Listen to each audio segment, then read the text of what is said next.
আপনারা দেখছেন বাস্তব উপস্থাপনা। আমি রাজীব। সড়কে বেপরোয়া গতি নয়, সচেতনতার গতি বাঁচাতে পারে জীবন। সুপ্রভাত প্রিয় দর্শক শ্রোতা ও শুভানুধ্যায়ী বৃন্দ, আপনারা দেখছেন আমাদের নিয়মিত প্রভাতী আয়োজন সুপ্রভাত। আজ রবিবার 1 মার্চ 2026 খ্রিস্টাব্দ, 16 ফাল্গুন 1432 বঙ্গাব্দ।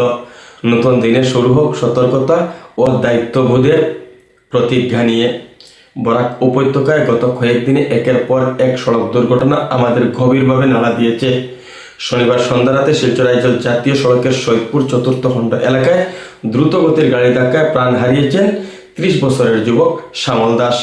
মাত্র কয়েকদিন আগে কাছাকাছি এলাকায় ট্রাভেলার গাড়ি দুর্ঘটনায় এক সিআরপিএফ জওয়ানের মৃত্যু হয়েছে। আহত হয়েছিলেন কয়েকজন।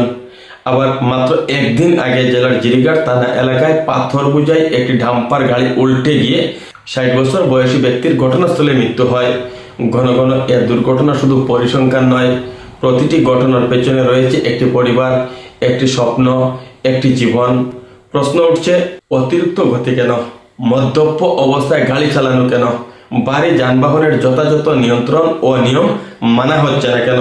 সড়ক দুর্ঘটনার বড় কারণগুলোর মধ্যে রয়েছে বেপরোয়া গতি, মদ্যপ অবস্থায় ড্রাইভিং, অতিরিক্ত বোঝাই যানবাহন, ট্রাফিক নিয়ম অমান্য।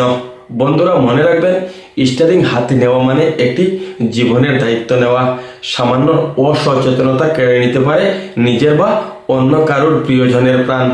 আসুন আজ সকালের এই মুহূর্তে আমরা অঙ্গীকার করি, ট্রাফিক নিয়ম মেনে চলব, গতিসীমা অতিক্রম করব না, মদ্যপ অবস্থায় কখনোই গাড়ি চালাবো না, পথচারীদের নিরাপত্তা নিশ্চিত করব। সড়ক নিরাপত্তা শুধু প্রশাসনের দায়িত্ব নয়, আমাদের প্রত্যেকের দায়িত্ব। কোন দিনের আলো আমাদের মনে জাগিয়ে তুলুক সচেতনতার বার্তা। এতক্ষণ সঙ্গে ছিলাম আমি রাজীব। আমাদের ফেসবুক পেজটি ফলো করার অনুরোধ করি, ইউটিউব থেকে হলে সাবস্ক্রাইব করার অনুরোধ রইল।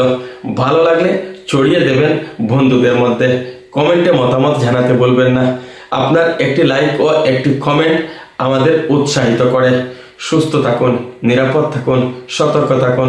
শুভ সকাল।